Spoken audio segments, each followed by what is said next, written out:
Hey there. So, today I wanted to talk about something that I haven't really talked to about very openly, and that is about abuse. I am no stranger to abuse. I have experienced physical and mental abuse, and I will say I haven't experienced sexual abuse, thankfully, but I have experienced abuse in the other forms. And if any of you are watching this and you have been abused or are being abused, I really want to talk about the effects of abuse and how it makes you feel and the belief patterns that get created through abuse. So my father was very mentally and physically abusive. As a young child, I experienced his abuse pretty much up until I left to go to college.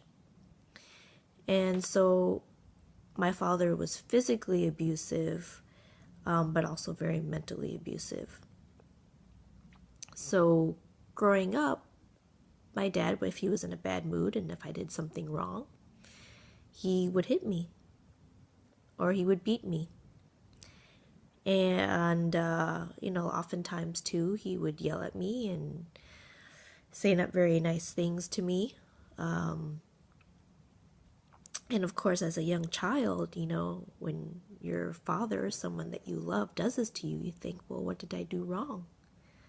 What's wrong with me? Why is this person who is my father, who I look up to and love, hitting me and beating me and yelling at me? And so what happens to your self-esteem and your self-worth is you think that there's something wrong with you, that you're not good enough, and that you are deserving of this bad treatment. And so, as a young adult, I either shied away from being in relationships because I felt like I was not worthy, or I would choose relationships with men that were, unattainable, or at least in my mind, I felt was unattainable. Or I would choose men who were narcissistic and who actually didn't treat me very nicely. And it was because within myself I felt like, well, this is what I deserve. I don't deserve a super nice guy, and this is what I'm used to. I'm used to someone who doesn't treat me very nicely. And unfortunately, I thought that I had worked through all of my issues, and then I ended up meeting a man who, when I met him, I didn't realize was very, very similar to my father. Now, one of the things I was able to work through was I knew that I was never going to be with a man who was physically abusive. I had vowed to myself that I would never, ever let a man touch me, physically abuse me, I should say. And if he ever did, no matter how much I loved him, I would walk away. So thankfully, my ex-husband was not physically abusive, but he was mentally abusive. And it wasn't the mental abuse where, he would call me stupid names, or I should say, call me names like stupid or you're an idiot, or he never said things like that. But it was the type of abuse where it was always like belittling, and he was always criticizing. And it's a type of abuse that you don't really notice that it's abuse because it's so subtle. And so for years, he would just kind of criticize me on little things like, why are you cutting that avocado with that knife? Or, when I would cry, he'd be like, oh, you're crying again. Instead of taking into account my emotions. And it was just like little things, and these little things add up. I mean, a lot of times with abusive relationships, we stay in it. We don't even realize that it's happening, or when it is happening, we think, oh, well, it's going to get better, or they do get better, but then they go back to their old ways. And for me, it really took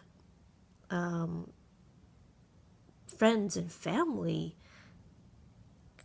kind of being like, he doesn't speak to you very nicely. And you know that in public or in front of people that you love, he says and does these things. And how does that make you feel? And I really didn't realize that he was doing that to me. And it honestly took someone coming into my life, and not that I had an affair or anything, but someone coming into my life to really show me that I could be treated better, that someone could actually respect me, that someone actually thinks that my laugh is fun, or that I am not flaky, or that I'm not too sensitive. Because this is how I felt in my relationship. Oftentimes I felt criticized because I couldn't be who I wanted to be, because if I was, I would get shut down, or that I was laughing too hard or too loud and it wasn't appreciated,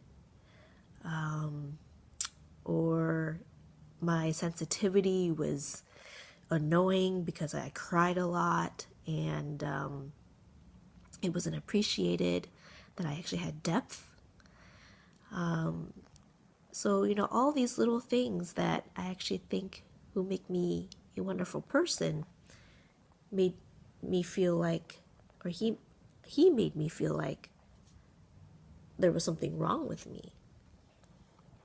And so, if you're in a relationship where you feel like your significant other is constantly criticizing you, judging you, making you feel bad, making you feel like you are not a good person, someone who does not love you for who you are, this is a sign that you are with someone who's not right for you.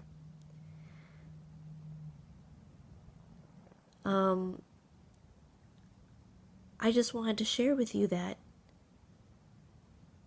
you are good enough, and nobody deserves to be talked down to. We all are worthy of being with someone who finds our quirks and our imperfections beautiful and wonderful, and that they accept it. And don't think that there isn't anybody out there for you, that you can't have anyone better than what you have now. That is far from the truth. So what I'm just trying to say is, think about how happy you are in your relationship. And if you're not happy, no relationship is perfect, by the way. But I can tell you that there are people out there who will treat you nicely, that there are people out there who do respect you. And so what if you're single for a while? So what? That means you have time to work on yourself and to love yourself. So if you are in a relationship where you feel that you're constantly being criticized, judged, or if someone's hitting you, beating you, that is not okay. It is not okay.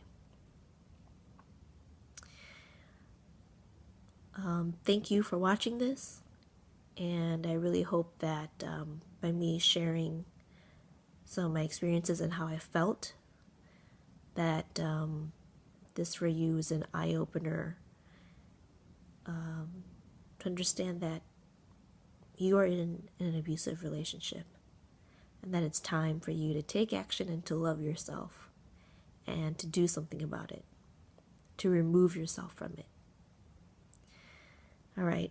Thank you so much for watching. Take care. Goodbye.